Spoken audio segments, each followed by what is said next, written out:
Esther પર્શિયાની રાણી હતી. તેનો પતિ અહેશ્વર રાજા પણ તેનું રહસ્ય જાણતો ન હતો. એસ્તર યહૂદી હતી. એસ્તરનો પિતરાઈ ભાઈ મોર્દખાઈ મહેલમાં કામ કરતો હતો અને તે નજર રાખતો. અહેશ્વેરોશના સલાહકાર હામાનને એક ઇનામ મળ્યું હતું. તેને ખૂબ ગર્વ હતો. મોર્દખાઈ સિવાયના બધા તેની આગળ નમતા. હામાનનું અપમાન થયું હતું. તેણે મોર્દખાઈ અને બધા યહૂદીઓને મારી નાખવાની પ્રતિજ્ઞા લીધી હતી. હામાને અહેશ્વેરોશને કહ્યું કે યહૂદીઓ ખતરનાક છે અને તેમને મારી નાખવા જોઈએ. અહેશ્વેરોશે સંમતિ આપી અને તેમને મારવા માટે એક દિવસ નક્કી કર્યો.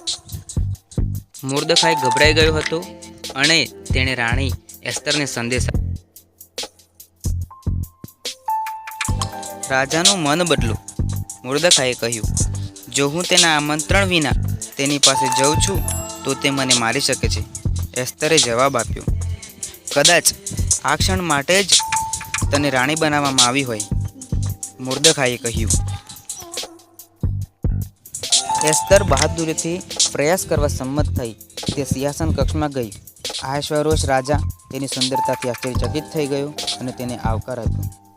શું આપણે હામાન સાથે રાત્રિનું ભોજન લઈ શકીએ? તેણીએ કહ્યું. હામાન તેના પાછલા વાડામાં એક મોટો ફાંસી માટેનો માંચડો લગાવી રહ્યો હતો.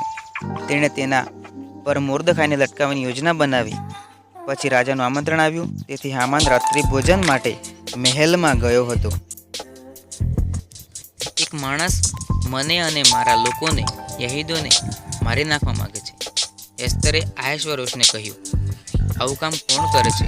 તેણે પૂછ્યું. દુષ્ટ હામાન. એસ્તર રડી પડી. તેના મોતની સજા. તેથી હામાનને ફાંસી પર લટકાવી દેવામાં આવ્યો, જે તેણે મોર્દખાઈ માટે તૈયાર કરી હતી. એસ્તરના કારણે યહૂદીઓનો બચાવ થયો. તેઓએ એક મોટી મિજબાની સાથે ઉજવણી કરી, જે તેઓ આજે દિન સુધી તેનું પાલન કરે છે.